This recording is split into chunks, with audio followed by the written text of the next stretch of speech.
Bien, bien. Antes de que pase nuestro pastor, el hermano James, a empezar hoy la carta a los romanos, me ha pedido el hermano que les dé una pequeña introducción. Siéntense, mis hermanos, tranquilos. Una pequeña introducción acerca de lo que es la carta a los romanos. Amén. Eso es lo que vamos a hacer en este momento. Cuando uno indaga en la historia, siempre se da cuenta que hay personajes grandes y personajes pequeños. ¿Sí lo han notado? Cuando uno es dedicado a estudiar ciertos acontecimientos, hay personas que reconocen o que son reconocidas no solamente por cambiar su entorno, sino por cambiar casi el mundo entero. Pero hay otras personas que no tienen tanto reconocimiento, que no son tan reconocidas dentro de la misma historia. ¿Si es así o no? Sin ir tan lejos, nosotros aquí, como ministerio, nos damos cuenta que es así. Vamos a cumplir 3 años el próximo jueves. Amén. Amén. El pastor va a cumplir también años el próximo jueves. Entonces, si ustedes se dan cuenta, y los que reconocen el ministerio desde afuera, hay personas que son notorias, pero hay personas que no son tan notorias. ¿Sí? Tenemos, por ejemplo, personas notorias como el hermano James, el hermano Omar, el hermano Oscar, el hermano Félix, pero hay personas no tan notorias que son importantes también dentro de nuestra historia. Amén. Amén. Tenemos, por ejemplo, nuestra propia diaconisa, hermana Oferma. ¿Sí? Que si, es más, que si le pidiéramos que pasara acá, seguramente me va a hacer y se va. ¿Sí? Pero tenemos también dentro de la historia de la carta a los romanos una mujer que tal vez es desconocida.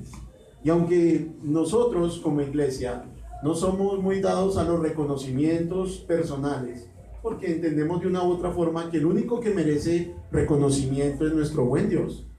El Señor, por así decirlo, poniéndolo como entre comillas, ha también decidido reconocer a algunas personas, ¿sí? Y quiero que me acompañen por un momento a Romanos 16, versículo 1 y versículo 2.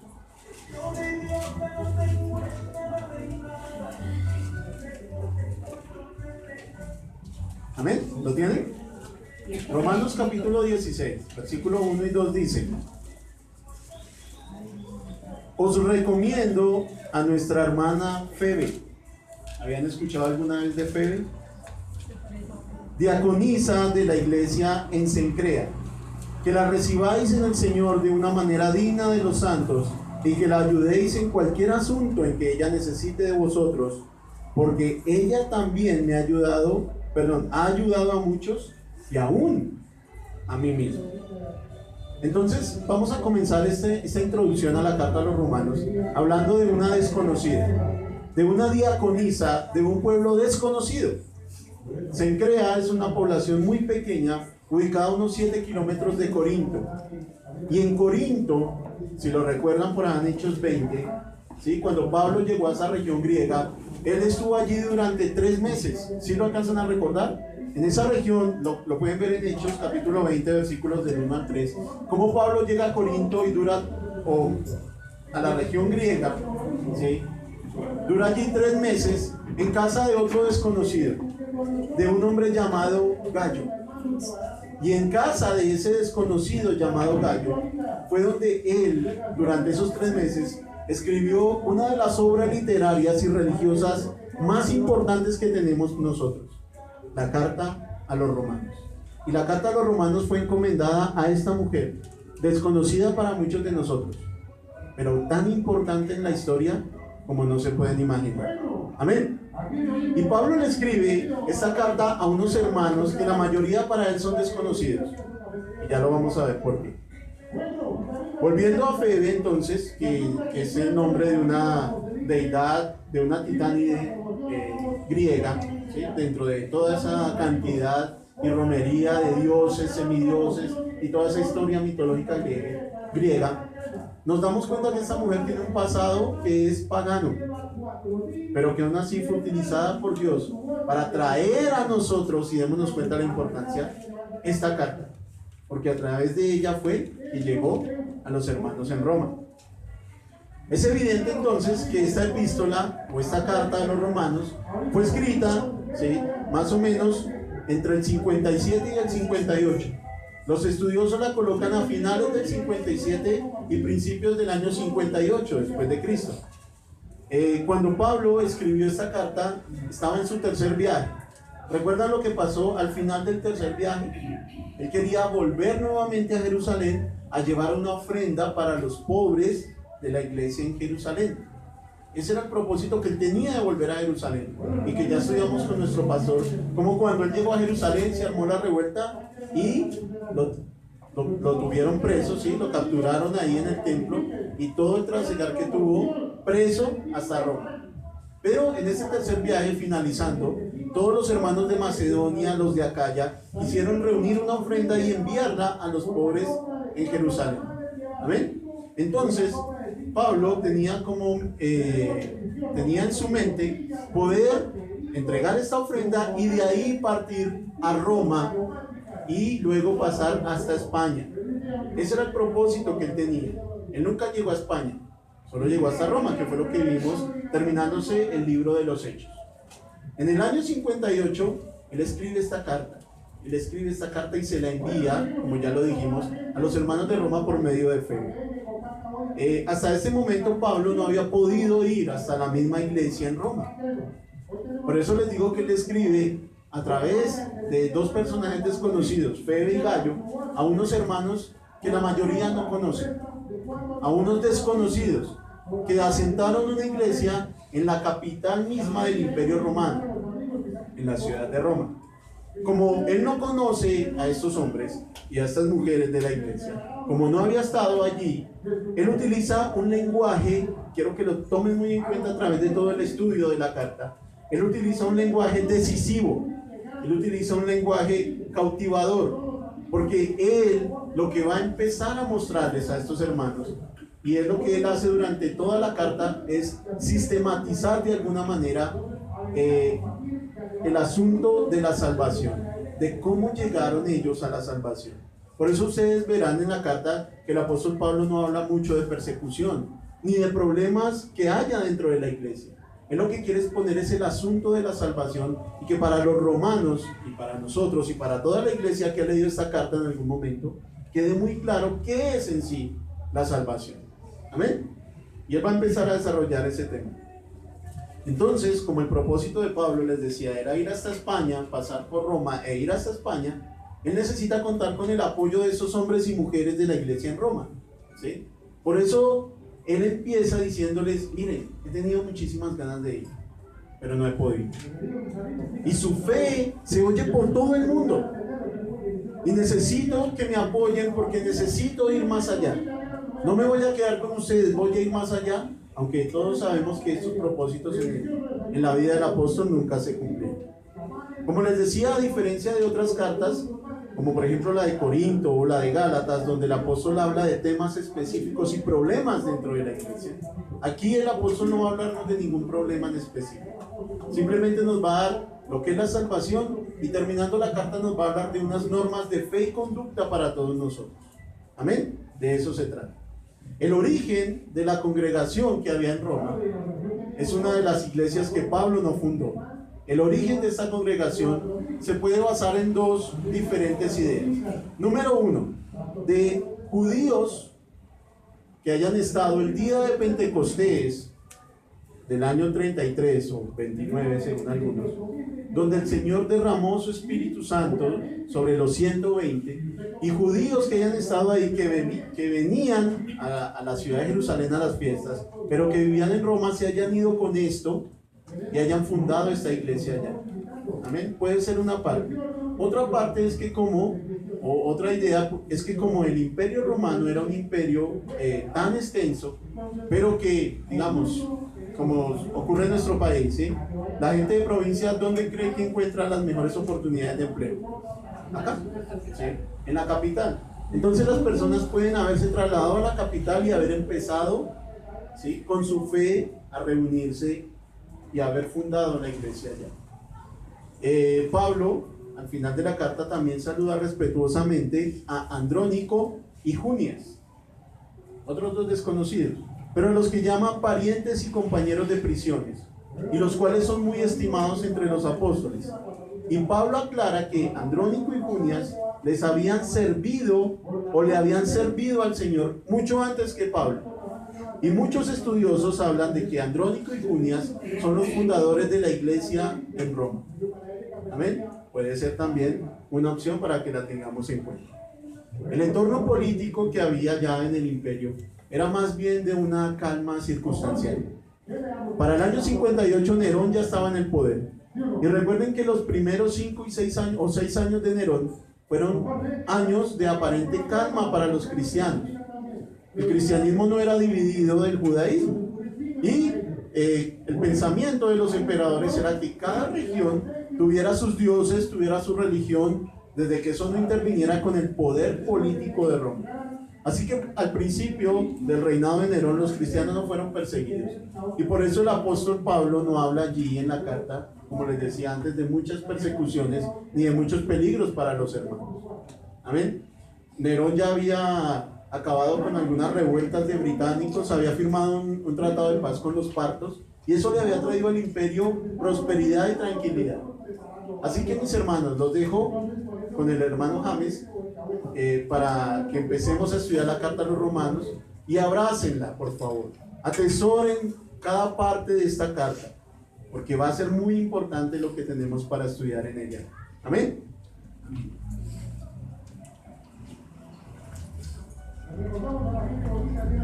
Abran sus Biblias, Romanos capítulo 1.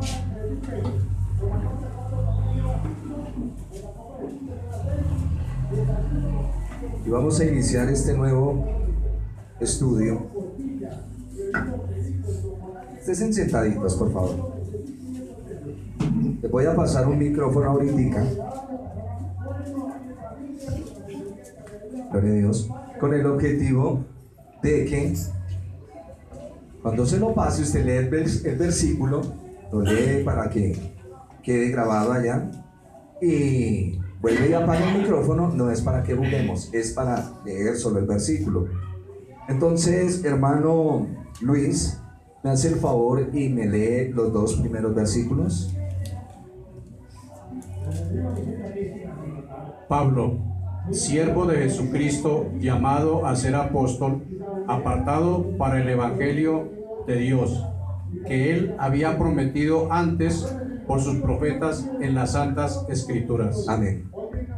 Señor, gracias por tu bendita y santa palabra. Gracias por la enseñanza que nos dabas a través del hermano Alex y por todo lo que vienes haciendo. Oramos para que nos des sabiduría para entender esta carta. Gracias, Señor. Amén. La palabra siervo significa esclavo. Ya el hermano Alex nos dio la introducción al libro de Romanos. Un esclavo es uno que está sujeto a la voluntad de otro. Amén. Un esclavo es alguien o un siervo que está sometido totalmente al Señor. Cuando usted dice soy siervo del Señor, piénselo bien. Usted está sometido totalmente a Él. Un esclavo solo hace lo que le mandan, como la muchacha del servicio. Pablo dice soy siervo y significa esclavo.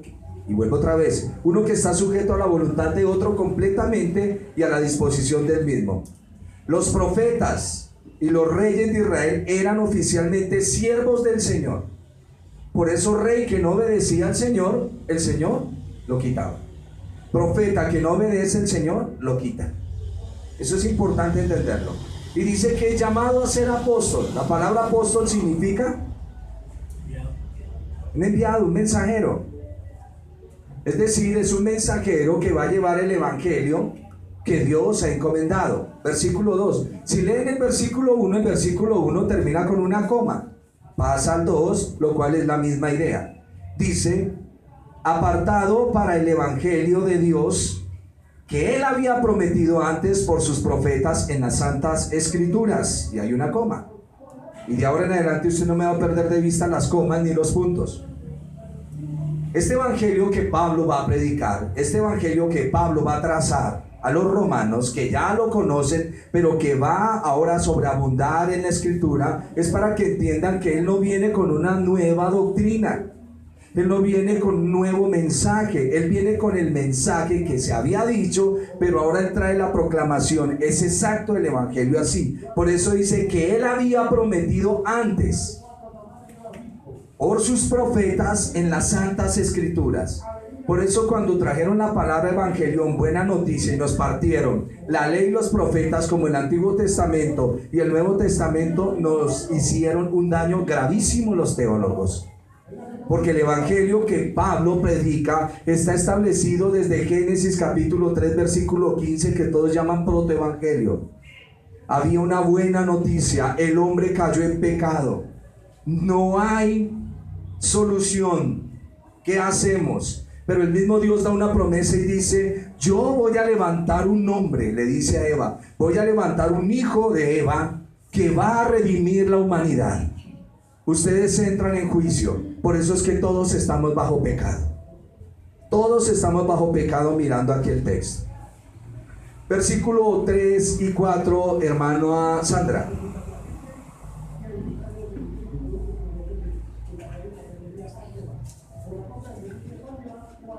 Acerca de su Hijo, nuestro Señor Jesucristo, que era del linaje de David según la carne, que fue declarado Hijo de Dios con poder, según el Espíritu de Santidad, por la resurrección de entre los muertos. Léame el 5 también, duro.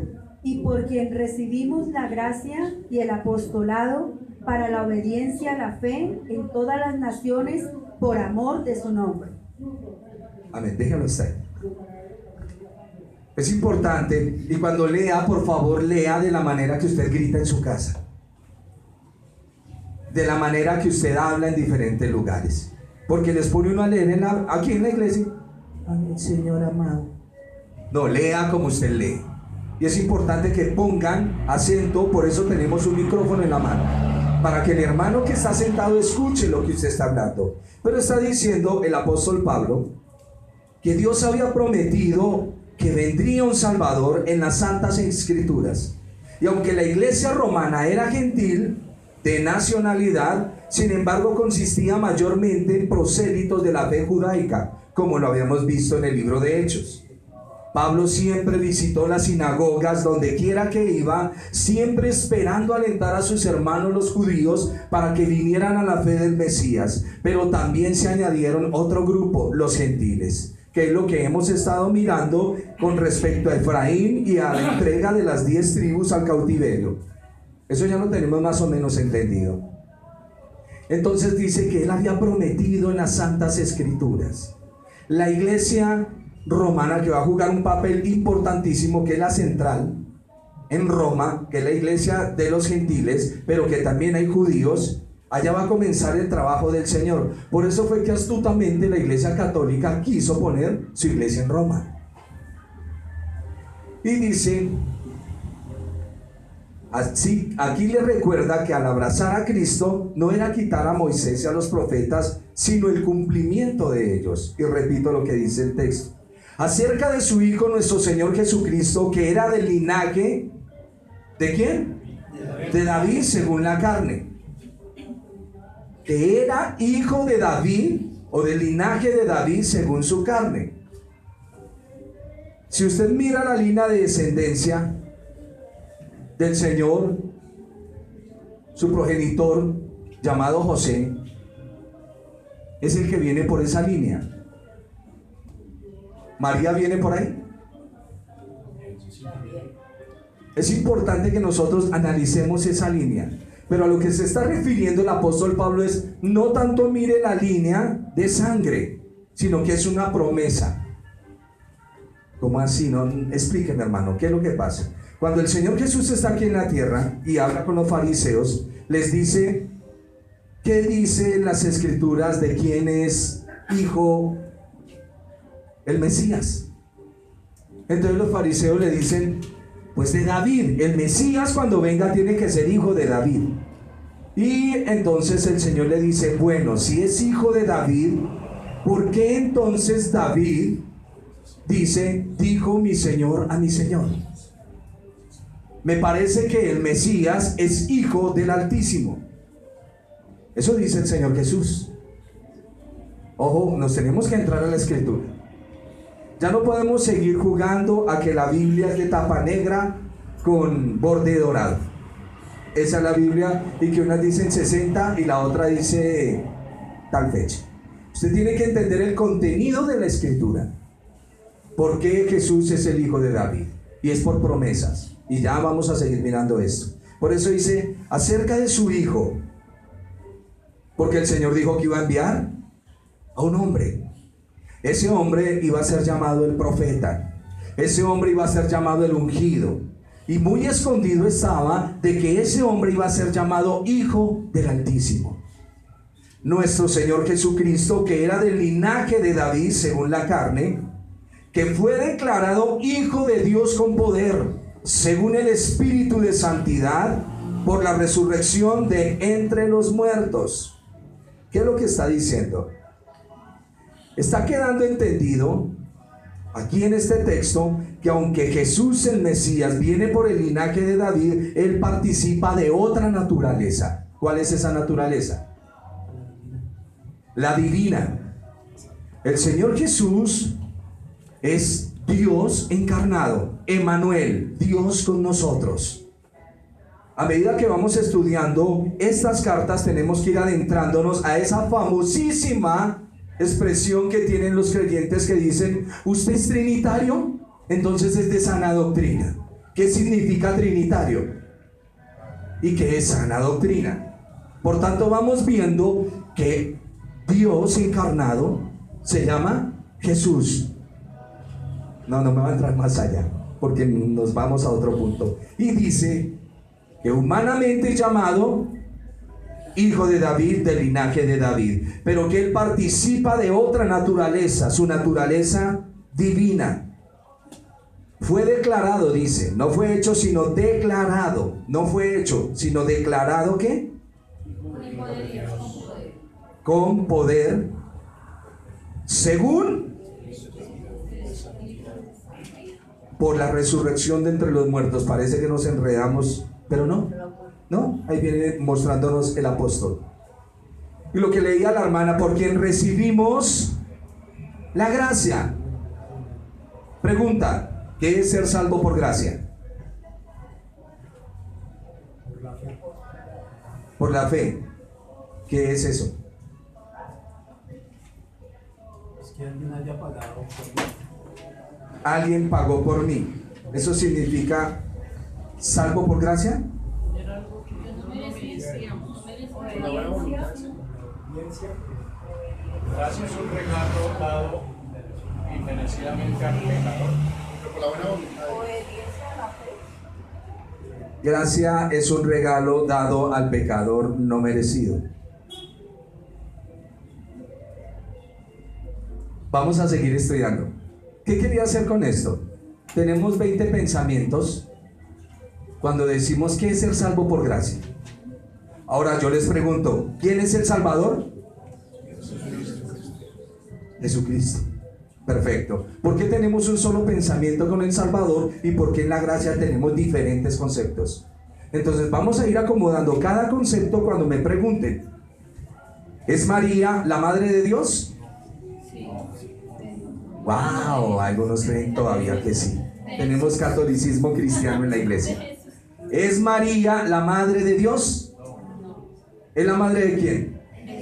De Jesús. De Jesús. ¿Es Dios tentado cuando está en el desierto? ¿Por qué no? Porque Dios no puede ser tentado. Entonces tengo que mirar al Señor Jesús como hombre siendo tentado. Tengo que mirar al Señor Jesús desde su nacimiento hasta su muerte como un hombre 100%.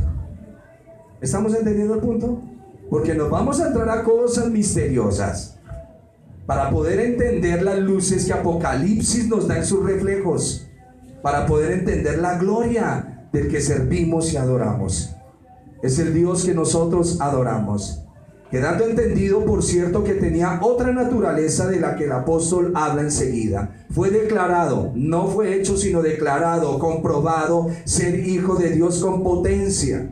O sea, declarado hijo de Dios en posesión de ella, con potencia que le pertenecía como unigénito del Padre. Hermanos, todas esas expresiones no las entiendo. El único hijo del Padre, ¿quién es?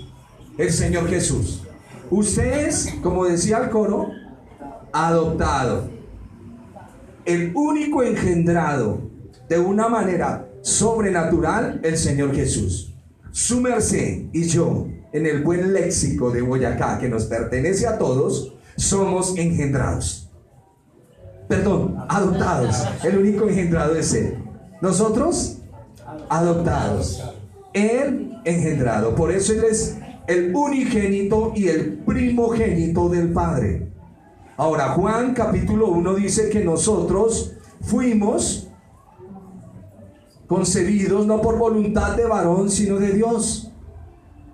Pero esto por medio de la fe en el Mesías, profetizado desde la ley y los profetas. El Evangelio, aunque es buena nueva diciendo quién es el Salvador y quién es la justicia de Dios, ya estaba dicho en el Antiguo Testamento.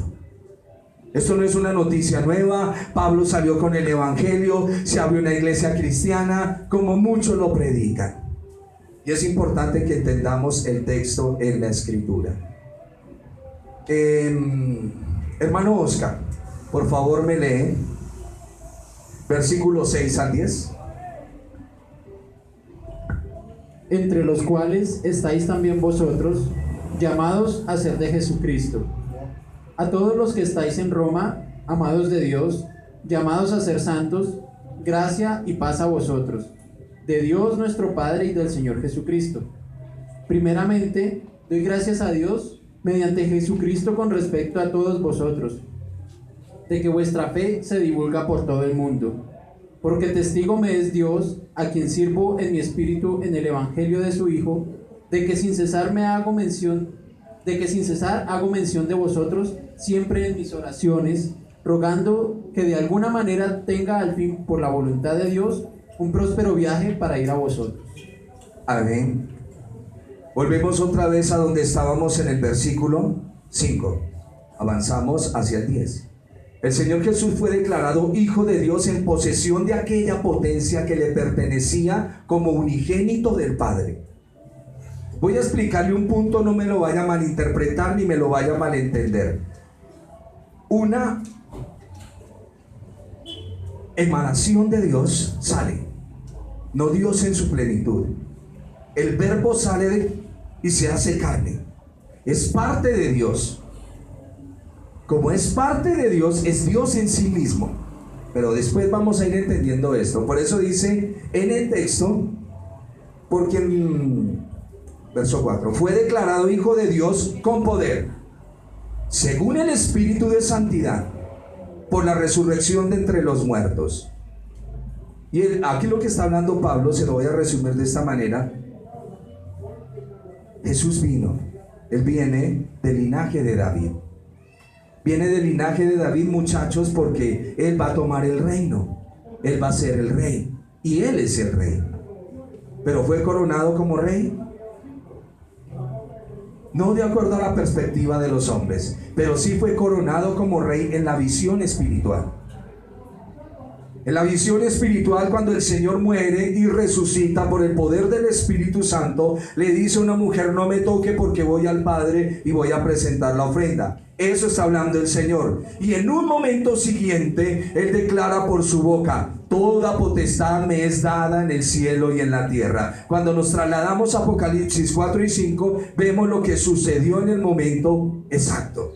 En Apocalipsis 4 y 5 hay 24 ancianos reunidos y Juan ve una visión y ve a un cordero ensangrentado y luego vuelve y mira y ya ve un león. Y entonces hay un anciano sentado en el trono con un rollo y nadie lo puede abrir. Y Juan en la visión mira al Señor, mira que nadie puede abrir el rollo. Y se pone a llorar. Y entonces ahí una de las voces de los ancianos dice: he aquí, el león de la tribu de Judá es digno de desatar los sellos. En ese momento es entregada la autoridad al Señor Jesús, hablando humanamente. Por eso cuando lo vemos en escena en Mateo, dice: toda potestad me es dada en el cielo y en la tierra. Por tanto, id y hacer discípulos. Apocalipsis tenemos que irlo uniendo en estos compases de lo que venimos mirando. Los 24 ancianos representan la humanidad en general del Israel de Dios. Tanto los que caminaron en el antiguo como los 12 patriarcas, como la institución de los 12 ancianos. Porque la visión de Apocalipsis es futurista. Estaba hablando de cómo se le iba a entregar la autoridad a los 12 apóstoles para que llevaran el evangelio del Señor. Por eso usted ve al lado de los 24 ancianos 4 seres vivientes. Esos 4 seres vivientes, el uno tiene cara de buey, el otro tiene cara de ángel, el otro tiene cara de hombre y el otro tiene cara ¿de qué? De águila. Y representan los 4 evangelios.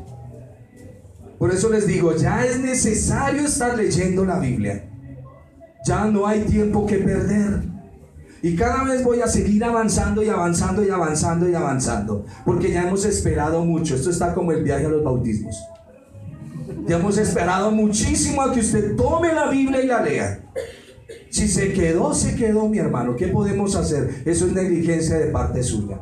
Los amamos mucho, pero usted tiene tiempo toda la semana para dedicarle y estudiar la Escritura.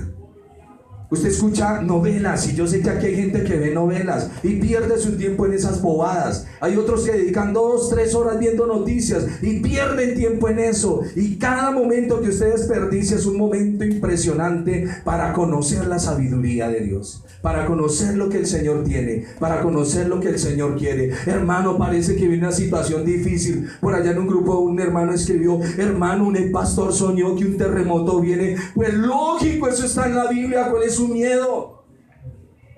¿Cuál es su miedo? Hermano, oremos para que eso no suceda. Pues queme la Biblia, hermano, y así la queme, eso va a suceder. Temblará en diferentes lugares, terremotos. Cuando digan paz y seguridad, vendrá destrucción repentina. ¿Cuál es su miedo? Vivimos solo de especulaciones. El pastor soñó, sueño dentro del pueblo. ¿Qué es eso, hermanos? Biblia, Biblia y más Biblia. ¿Qué lío con nosotros? Todavía dice Marcos Vidal en su canción: torpes cachorrillos. Nos gusta jugar a la iglesia, pero no ponemos cuidado a lo que la Escritura dice. Hay que poner cuidado. ¿Cómo entenderemos una revelación apocalíptica? ¿Cómo entenderemos lo que el apóstol está hablando si usted no dedica 10 minutos de su tiempo a analizar un texto de la Escritura? Y lo juzgo delante de Dios al que pierde su tiempo viendo novelas. Que el Señor le tome en cuenta ese tiempo.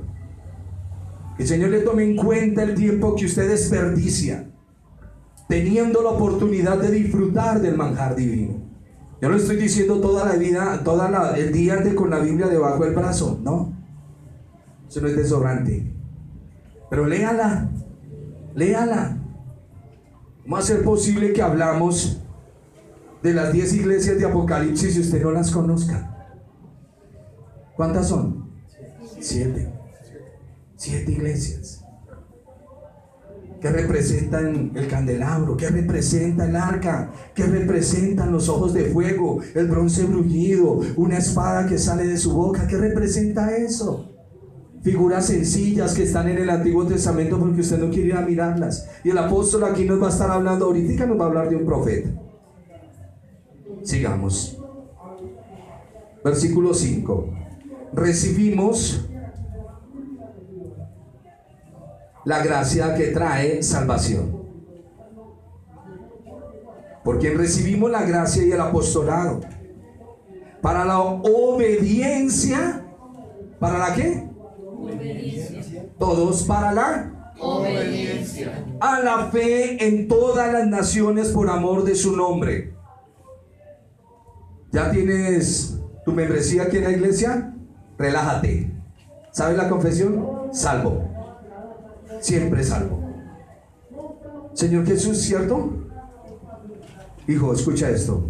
Padre nuestro, que estás en los cielos, santificado sea tu nombre. Venga tu reino. Y escucha esto: hágase tu voluntad, aquí en la tierra como en el cielo. ¿Cuál es la voluntad, Señor? Está escrita. Pero ya me sé la confesión, Padre.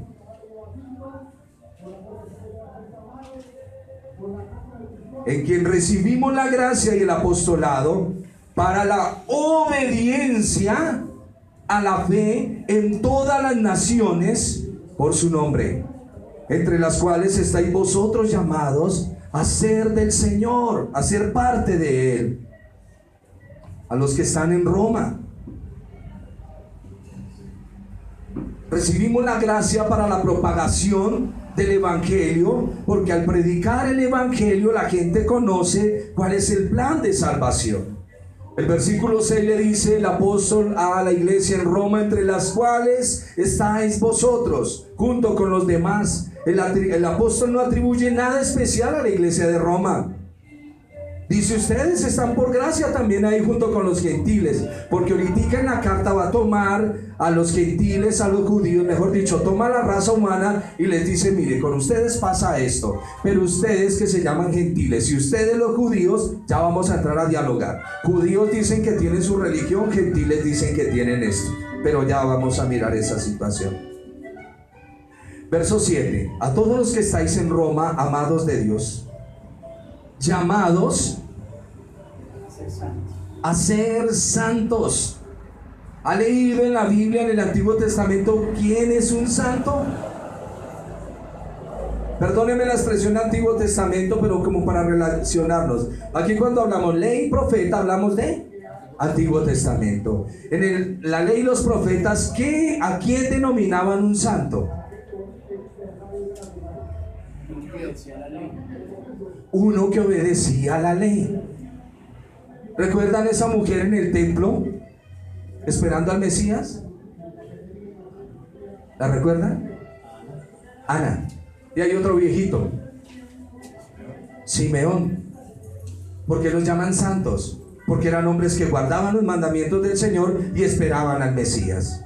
No podemos vivir como queremos y oramos al Señor en medio de nuestra debilidad que nos ayude a salir, porque esa es la parte de la santificación de la cual el Señor quiere. No se puede colocar el nombre de ningún hombre al lado del Todopoderoso. Versículo 7. Solo el Verbo del Padre, quien es Dios mismo, fue hecho carne, puede ser nombrado al lado del Altísimo, pues se ordena a los hombres que le honren a Él, así como honran al Padre. A todos los que estáis en Roma, amados de Dios, llamados a ser santos, la gracia que trae paz, o gracia y paz a vosotros, de Dios nuestro Padre y del Señor Jesucristo. Nunca verá usted que al lado del nombre de Dios coloquen otro nombre, solo el del Señor Jesucristo.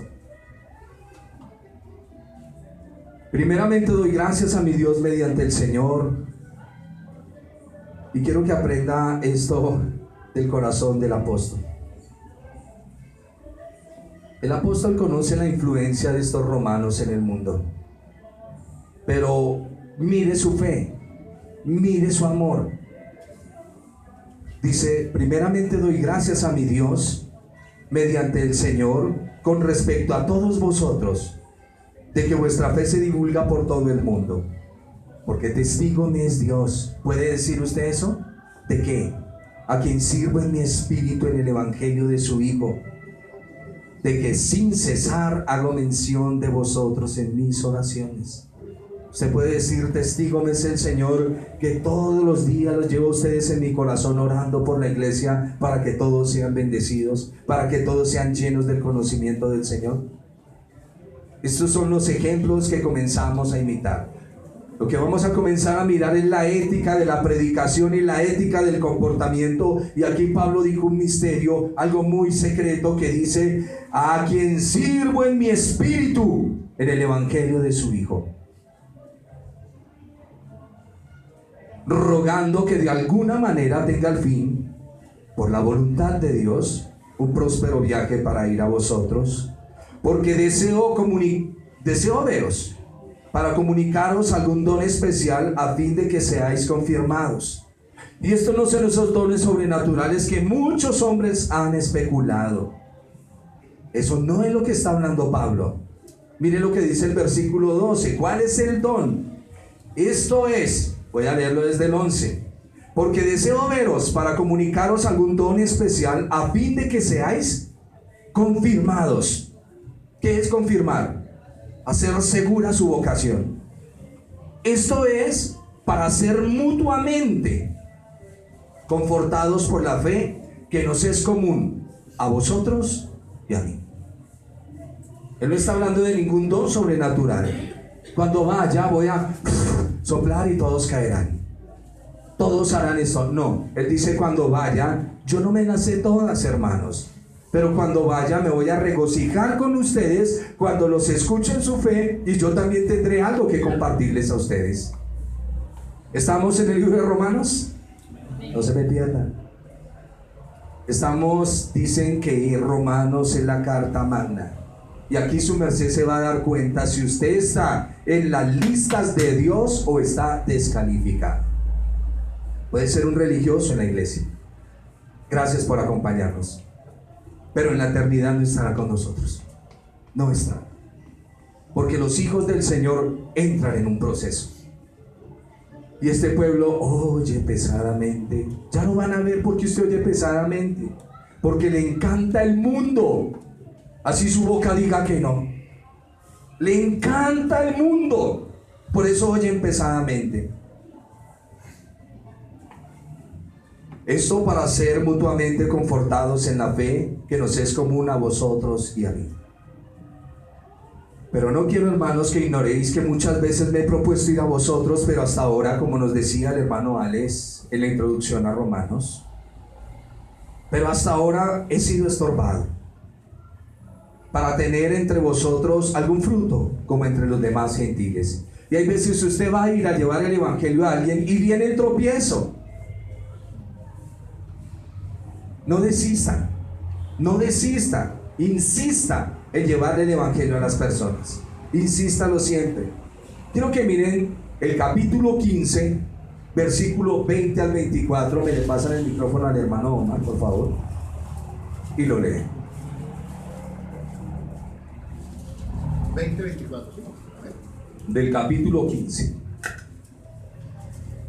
Y de esta manera me esforcé a predicar el Evangelio, no donde Cristo ya hubiese sido nombrado, para no edificar sobre fundamento ajeno, sino, como está escrito, aquellos a quienes nunca les fue anunciado acerca de él, verán, que los que nunca han oído de él, entenderán, porque esta causa me he visto impedido muchas veces de ir a vosotros, pero ahora, no teniendo más campo en estas regiones y deseando desde hace muchos años ir a vosotros, cuando vaya a España iré a vosotros, porque espero veros al pasar y ser encaminado allá por vosotros, una vez que haya gozado con vosotros. Amén. Su deseo era ir a los lugares donde Cristo no fuera predicado. El versículo 14 y 15 dice: quiero predicarle a los griegos y no griegos, o sea, a griegos o a bárbaros. A griegos o a bárbaros. Dice: a griegos y a no griegos, a sabios y a no sabios, soy deudor. Dice: me debo y me es necesario ir a predicarles el evangelio, porque lo que el Señor me declaró es importantísimo, muy importante. Qué noches reí hasta donde más pude de un hermano que manda un audio de que a alguien se le había revelado el número del chance. Imagínense, alguien dice: por ahí ya dijeron cuál va a ser el número del chance, y corre la bola por el WhatsApp. Me reía, no podía de la risa en hacer la bromita con más de uno. Pero cuando usted ve que una noticia es importantísima, ¿usted qué hace? La esparce. Pablo dice: es importantísimo que el evangelio lo sepa todo el mundo. Necesitamos de que los hombres entiendan quién es el Mesías. Eso es lo imperativo en Pablo. Es un mandamiento y quiere hacerlo ya. Así que en cuanto a mí, pronto estoy a anunciaros el evangelio, también a vosotros que estáis en Roma. Y aquí viene: Porque no, esas frases son célebres. Porque no me avergüenzo del evangelio, porque es poder de Dios para salvación. A todo aquel que cree. Y escuche, siempre él tiene esto. Al judío, primeramente. ¿Por qué, Pablo? Porque yo soy de esa nacionalidad. Al judío, primeramente, y también al griego. Y usted siempre lo va a escuchar hablando así. Porque en el evangelio la justicia de Dios se revela por fe y para fe. Como está escrito, mas el justo por la fe vivirá. Este lenguaje indica, versículo 16, que era necesario tener coraje para llevar a Roma el evangelio. Lo que era a los judíos un tropiezo, a los griegos era insensatez. Y Pablo aprende del Señor a despojarse de su orgullo. Hay una figura en el monte Palatino que ustedes lo pueden encontrar en Google o en Wikipedia, y es la figura de Alexámenos. Alexámenos es el dibujo de un hombre crucificado con la cara de un burro, y hay un hombre esclavo mirando la cruz. Y era una burla para los judíos que semejante hombre lo llamaran rey. Es una vergüenza creer que ese hombre colgado en ese madero es un salvador. Y era una burla para todo el mundo. Y por eso Pablo dice, qué pena con ustedes, no me avergüenzo del evangelio, porque es poder de Dios para salvación. No me avergüenzo del evangelio, porque es poder de Dios para salvación. ¿Qué es el evangelio? No me avergüenzo del evangelio. ¿Qué es el evangelio? No. La palabra, el mensaje. Desde Génesis hasta el presente de Pablo. No me avergüenzo de esa noticia que estaba establecida, porque esa noticia es poder de Dios para salvar al hombre. El evangelio es la noticia en la ley y los profetas, ratificada ahora en los apóstoles y en Saulo de Tarso. Ese es el mensaje del evangelio. Porque no me avergüenzo del mensaje del evangelio. ¿Por qué? Porque es poder de Dios para salvación. ¿A quién? A todo aquel que cree. Al judío primeramente y también al griego. Porque en el evangelio, ¿cuál es el evangelio? La noticia que está en la ley, los profetas, en los apóstoles y en la boca del Señor Jesús. Porque en el evangelio la justicia de Dios. ¿Qué es la justicia de Dios? ¿Qué es la justicia? ¿Qué es la justicia? Acaban de tomar una mujer en adulterio. Nosotros estamos 2000 años atrás. La ley dice hay que apedrearla, y todos decimos justicia, justicia, apedréela. ¿Por qué hay que apedrearla? ¿Bajo qué premisa? Bajo la ley. ¿El cumplimiento de la ley? Claro, la justicia de Dios encierra la ley y su cumplimiento.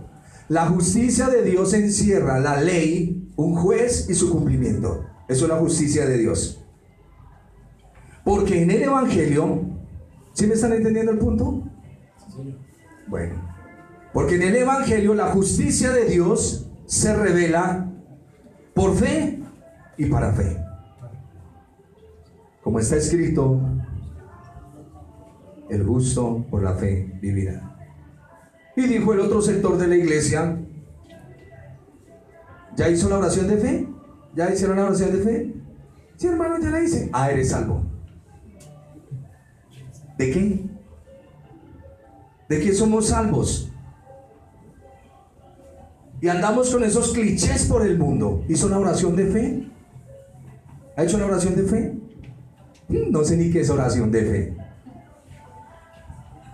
Pero ha oído de Jesús, ha oído del plan de salvación, ha oído del pecado. Ah, eso sí, tranquilo, tranquilo.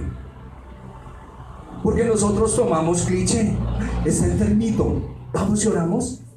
Ah, bueno, hizo la oración de fe. ¿De dónde sacamos eso?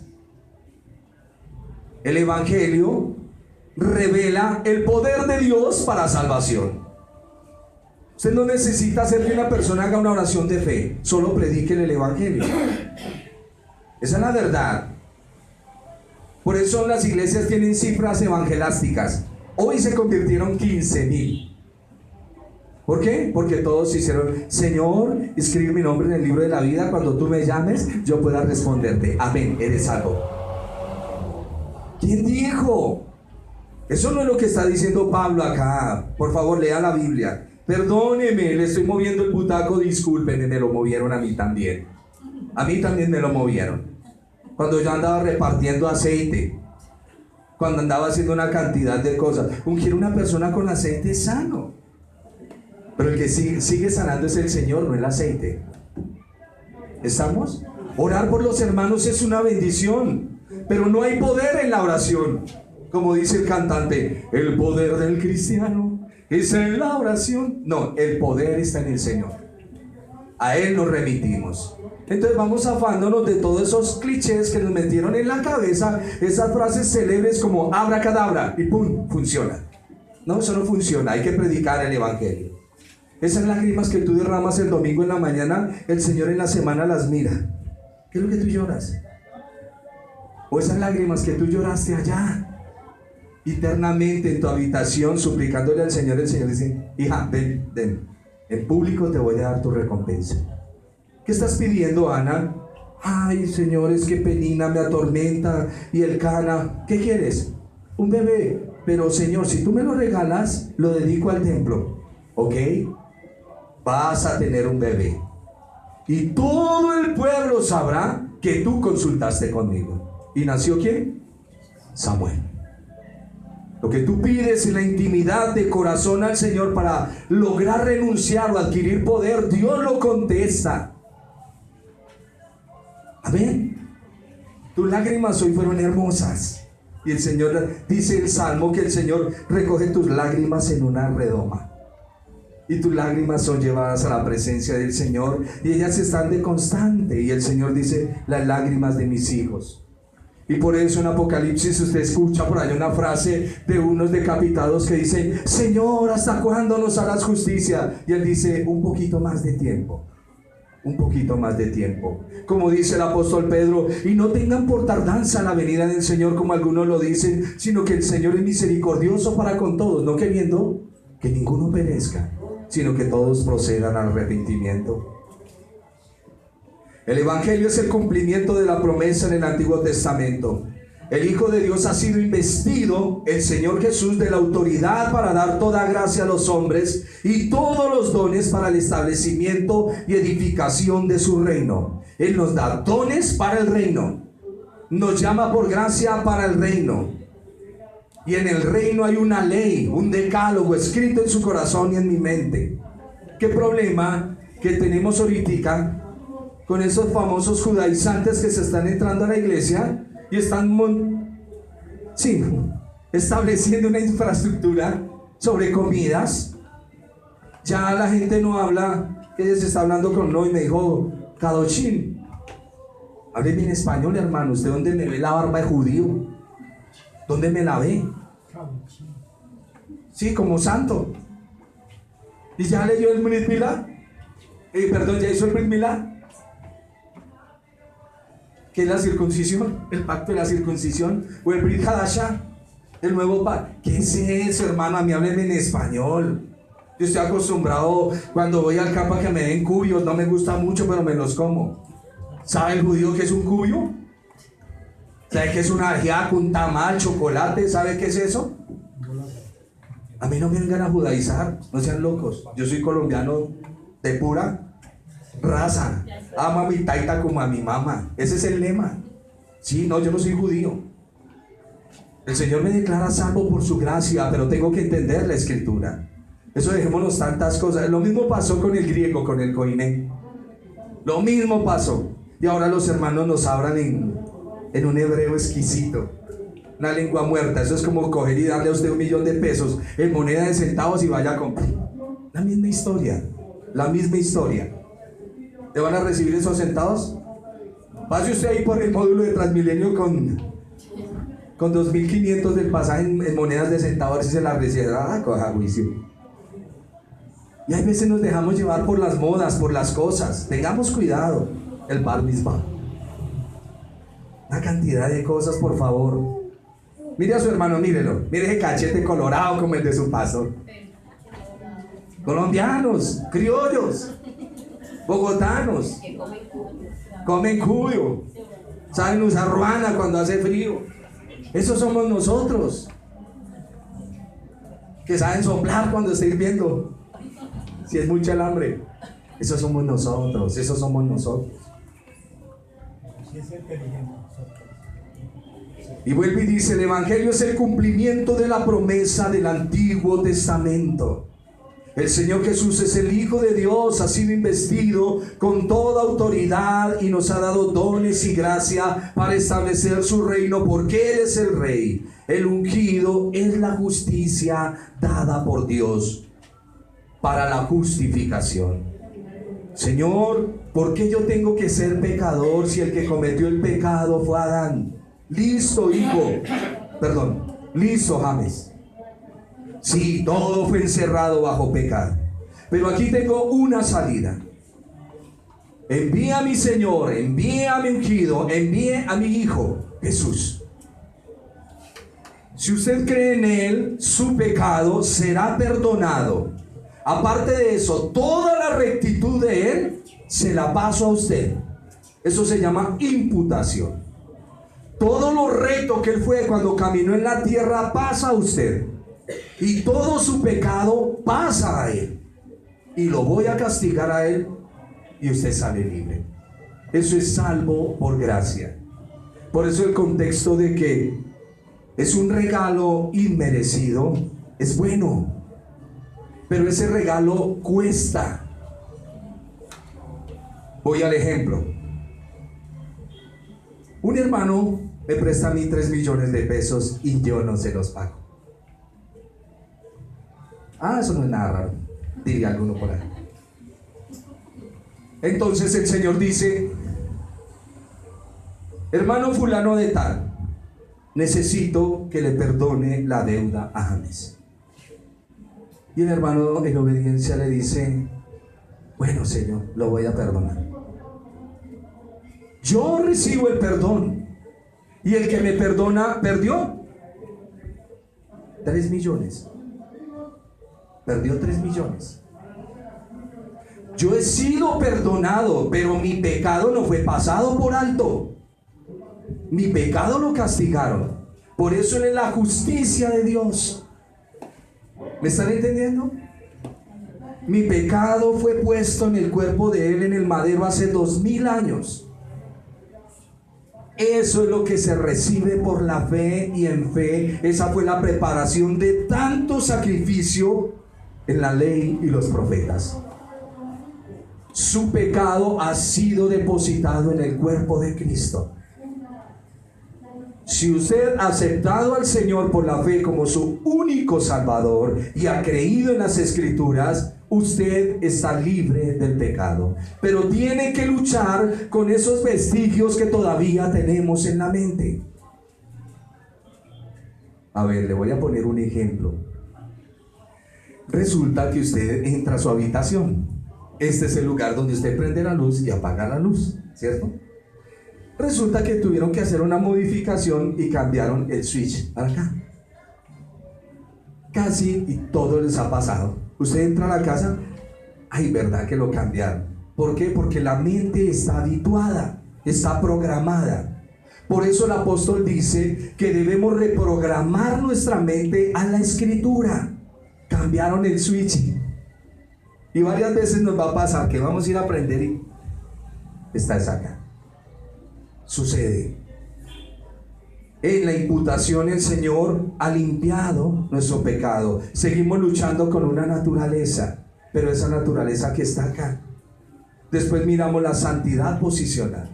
No estoy a favor de ningún sistema, pero hablo lo que la Escritura dice. Versículo 17. Un poquito de paciencia porque tenemos que terminar el capítulo, aunque lo que sigue de ahí para allá rápido. Pregunta: ¿por qué el Señor es la justicia de Dios?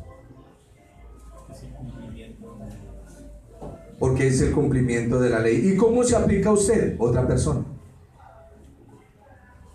Por medio de la imputación. ¿Qué es la imputación? Otra persona. Que los pecados fueron remitidos al Señor y Él pagó ese precio lugar mío. Amén. ¿Nuestra salvación costó? Sí. ¿Somos salvos por gracia? Sí. ¿Costó la salvación? Sí, costó. Costó. Precio de sangre. Sí, Señor. Precio de sangre. El ungido, el Señor Jesús, es la justicia dada por Dios para la justificación de todos los que creen en su nombre.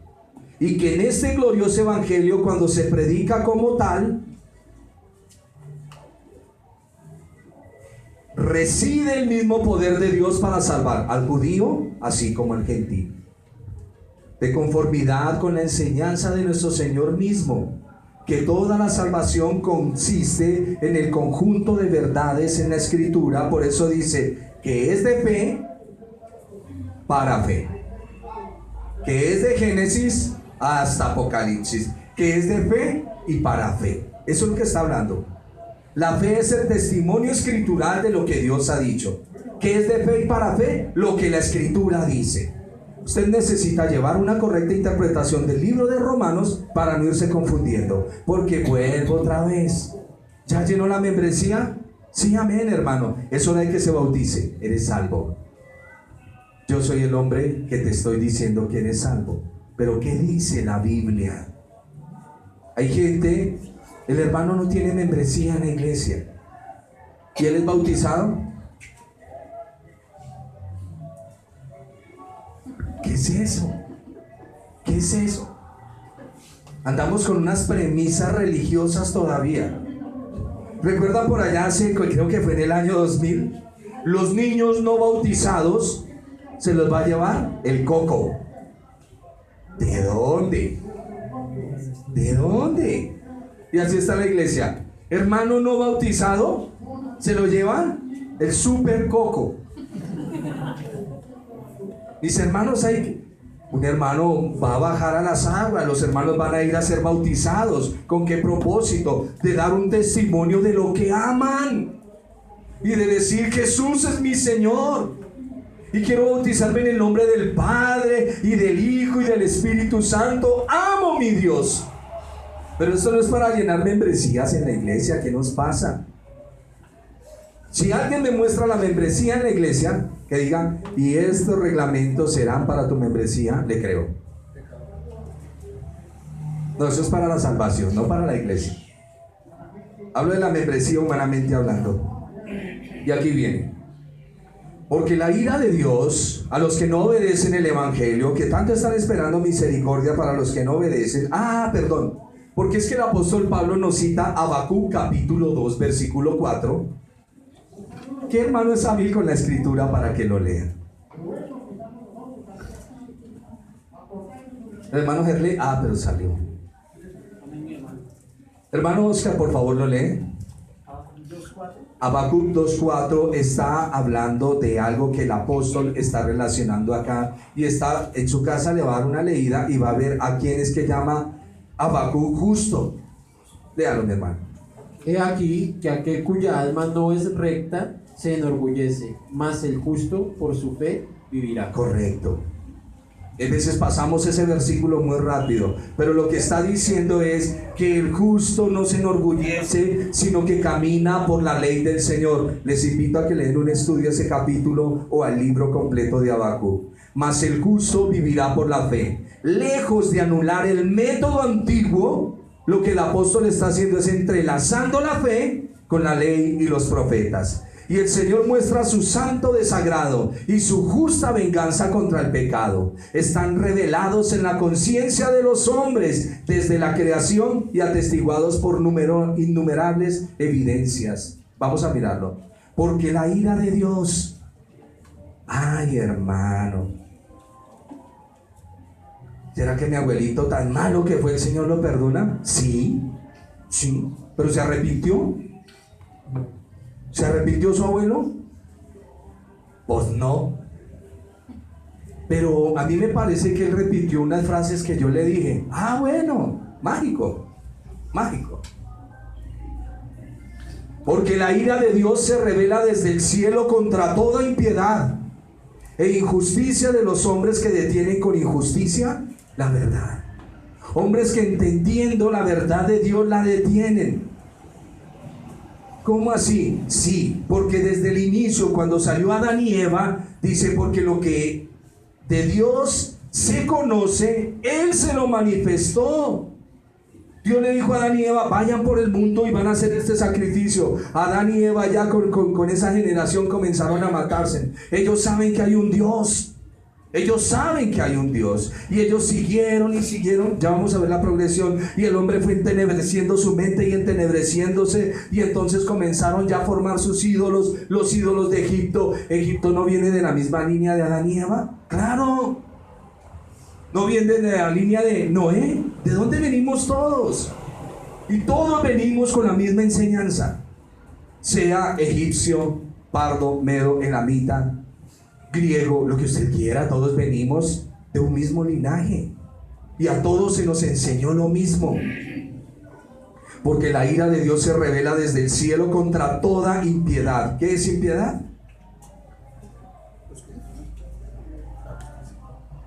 Los que entendiendo la ley del Señor la menosprecian, e injusticia de los hombres que detienen con injusticia ¿qué? La verdad. Si usted sabe qué es el evangelio, no esperaría que su abuelito esté ya para, porque todos esperaban que la oración de fe, diga Jesús te amo. ¿Qué es eso, hermano? ¿Qué es eso? Ya comience a predicarle a su tío, a su primo. Ya. Ay, no, es que ellos no hacen caso, hermano. Entonces diga al lado del apóstol, me avergüenzo del evangelio. Lo que Pablo no hace. Diga, me avergüenzo del evangelio porque hacen escarnio de mí. Por favor, ¿dónde estamos parados? No me avergüenzo del evangelio porque es poder de Dios. No espere a los últimos momentos, hermanos, no crea en esas cosas. No crea que la luna es de queso. Por favor. Sí, yo sé que hay lágrimas en los ojos porque algunos creyeron que era de queso, pero no. Esas fórmulas no existen, hay que predicar el evangelio tal cual es. ¿Hay tiempo de predicar? Sí. ¿A qué espera? ¿Necesita usted a quién para predicar el evangelio? Al Espíritu Santo. ¿Él está con usted? Sí. ¿Qué más ayuda quiere? ¿Qué más ayuda quiere? No espere a último momento. Y mire lo que dice. Dios les manifestó quién es Él. Versículo 19. Porque lo que de Dios se conoce les es manifiesto, pues Dios lo manifestó. Porque las cosas invisibles de Él, su eterno poder y deidad, se hacen visibles desde la creación del mundo, siendo entendidas por medio de las cosas hechas, de modo que no tienen excusa. Y era lo que les venía diciendo. La gente detiene la verdad con injusticia. El apóstol va a mostrar que toda la humanidad está bajo pecado, no importando si es gentil o judío. Va al origen de los mismos. Como las tinieblas comenzaron a tapar la mente de Caín, como las tinieblas comienzan a tapar la mente de toda esa gente que viene de ahí para adelante. Así la impotencia toma posesión. Escúchenme en esto, aprendan esto. Cuando las tinieblas ensombrecen la mente, la impotencia toma posesión del corazón. Cuando la voz apacible de la conciencia es desoída y contrariada, sistemáticamente la conciencia queda dormida. Así, la verdad que está en y con el hombre es acallada. Por eso tenemos que volver a salirnos de esos payasos que nos vendieron ideas que no eran. Hay que entrar al verdadero evangelio. Las cosas invisibles de Él. La mente contempla con claridad lo que el ojo no puede discernir. Óigalo bien. La mente contempla con claridad lo que los ojos no pueden discernir. Su poder y su divinidad son entendidas por las cosas hechas. Así que la creación externa, la creación no es la progenitora. Como usted escucha algunos, ¿cómo es que se llama? La Pachamama. ¿Han oído esa expresión? O la Madre Tierra. La creación no es la progenitora, sino la intérprete de nuestra fe en Dios. ¿Está entendiendo? Es que todo lo que nos da la Madre Tierra es para nosotros. ¿Cuál Madre Tierra? ¿Cuál Madre Tierra? ¿De dónde saca eso? Dicha fe tiene su origen primordial. Ya termino con esto. Quedo ahí y después seguimos. Dicha fe tiene su origen primordial dentro de nosotros mismos.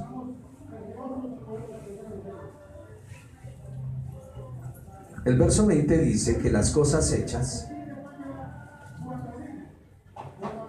porque las cosas invisibles de Él, su eterno poder y deidad, se hacen claramente visibles desde la creación del mundo. Quiero hacer una pregunta. ¿Les está pareciendo muy fuerte o secciono los capítulos? Yo quiero darles un vistazo a Romanos, mostrándole un poquito de profundidad y luego entrar a lo profundo de lo que tenemos que conocer. Como hicimos con Hechos. En Hechos hicimos un vuelo de pájaro por todo el libro. Aquí también vamos a mirar Romanos a vuelo de pájaro para más o menos entender el contenido, porque aquí hay unas profundidades impresionantes y tenemos que analizarlas. Dice aquí que las cosas invisibles de Dios, mire, ¿usted quiere conocer el poder de Dios? Está en la creación. ¿Quiere conocer su deidad? Dice el versículo 20 que se hacen claramente visibles desde la creación del mundo, siendo entendidas por medio de las cosas hechas, de modo que no tienen excusa.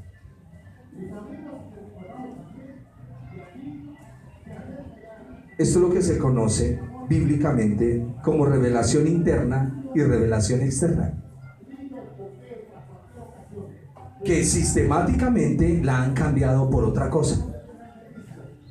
La revelación interna es en el corazón del hombre, siendo entendida por la revelación externa. Se complementan la una con la otra y ambas producen una convicción de quién es Dios.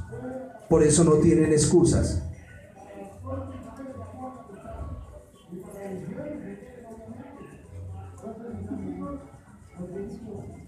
Permítanme, les leo esto.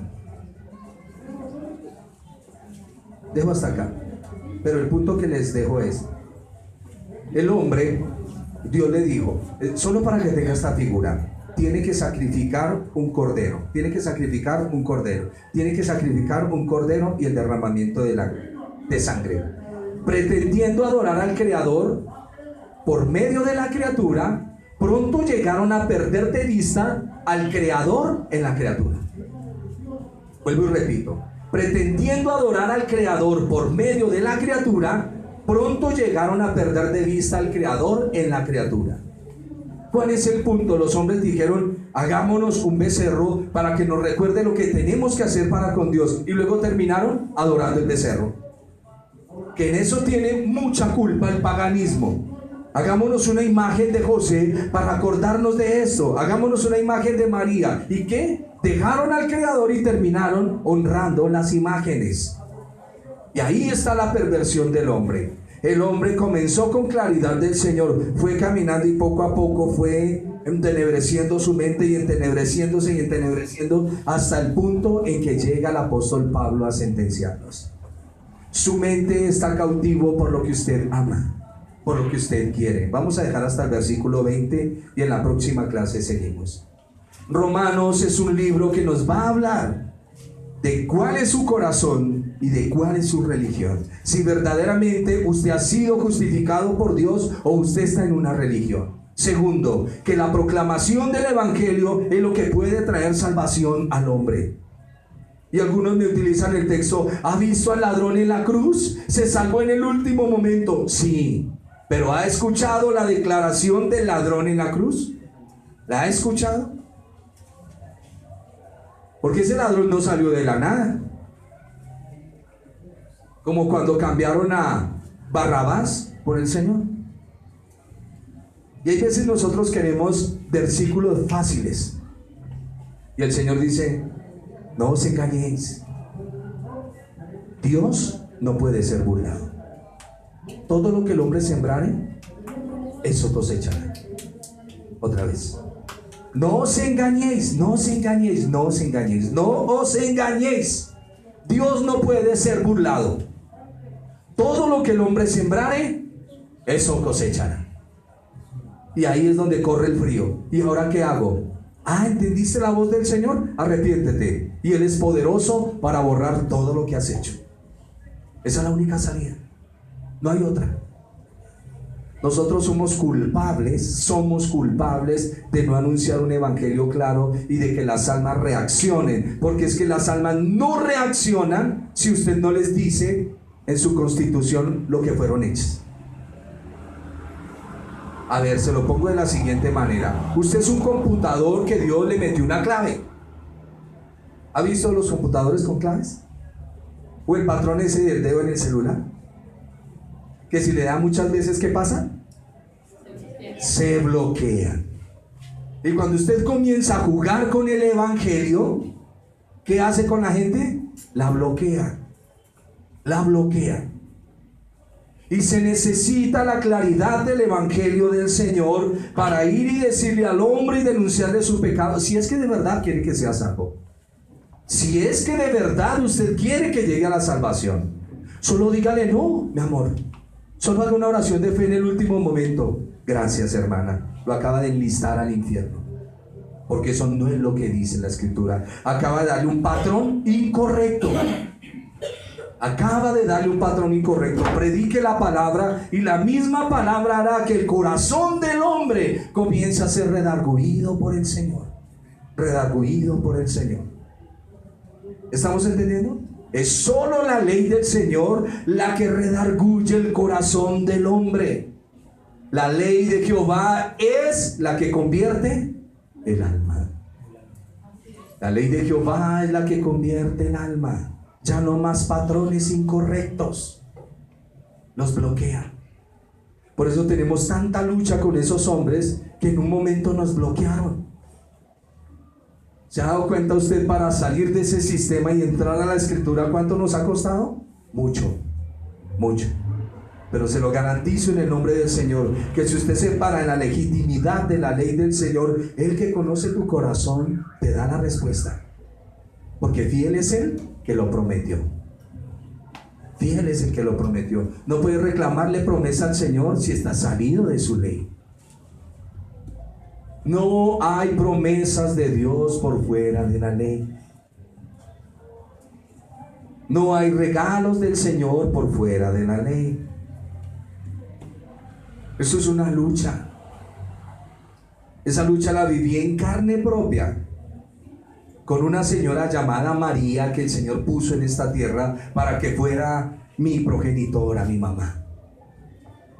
Y lo que ella tenía de evangelio no era más que la especulación de aquellos bárbaros que solo le enseñaron que diezmando y yendo a la iglesia, no, es que ni eso, reprendiendo el demonio, ella iba a ser salva.